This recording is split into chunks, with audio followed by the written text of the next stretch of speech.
Okay, we're going to go ahead and show you how to open a estimate and turn it into an open repair order. So in the estimate tab, that's where you're going to find all your estimates. Estimates are opportunities to sell a job. We're going to highlight on the job I just sold. I'm going to highlight and drag and drop to open ROs. Now I want to open this RO. As you can see, the asterisks, the red asterisks, are mandatory fields that's going to be necessary to fill in prior to opening the repair order. So this is going to help us gather information about the customer or have all of the same information in our management system that we want in the management system that we may have missed in writing the estimate. So in this being said, I'm going to go ahead and my source of information on how I acquired the estimate, and this one here is going to be a referral. On my phone number, I'm going to go ahead and put a phone number in. And from the drop-down menu, I'm going to select the insurance company.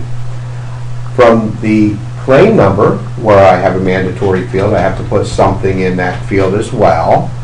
So we have a claim number, and it's important where the estimator will come over from the estimating system, but you really want to take it from the drop-down menu of the estimator. We have an opportunity to put the CSR's name in, and we're going to go ahead and select the CSR. The rest of the mandatory fields are filled in and transferred over from the estimating system. We have an opportunity to select whether the car is drivable or non-drivable. Also, we're going to select whether or not the person is in a rental. Here under the scheduling, you can see how many labor hours, how many dollars, insurance company, and the insurance company's allocation per labor hour per day is already preset according to the insurance company that we had selected. We've also went ahead and defined what type of repair this is, and we have the opportunity that we can change that definition if we feel that it's necessary and hasn't selected it correctly.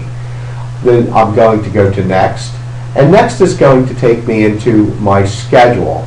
And what I'll do is I'm going to double click on the date. As you can see, the date will give us a date in and date out according to what our insurance company had recommended per labor hours per day. In this case it was 4, which gives us a due in and due out date according to our total labor hours on the estimate. Now we're going to go to next, and in this area here we're just going to bypass, and now we're going to go ahead and we're going to bring the vehicle in. So in this case the vehicle is scheduled in, and this gives us an opportunity to highlight a method of how the customer would like to be communicated with. In this case it's going to be by cell phone, and the other is how frequently. We're going to go ahead and do a follow-up call as the vehicle goes through the production steps. From there we're going to hit finish and close, and at that time we will have opened a repair order in the scheduled in field. Under the open ROs you will find the person's repair order has just opened. Now from that area you want to go in and immediately into the line items, and you want to scrub the line items. And let me show you why I mean this.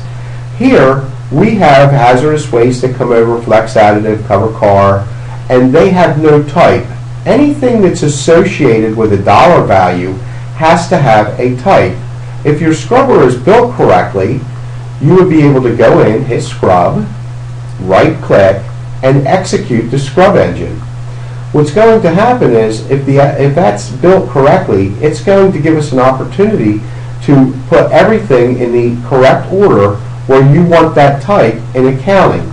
In this case, in flex additive, I certainly don't want that in sublet, so I'm going to go ahead and I'm going to select that as shop supplies. Now I can go back and correct it in my scrubber to where each time it sees flex additive written exactly this way, it's going to default it to shop supplies. That should do. Thank you.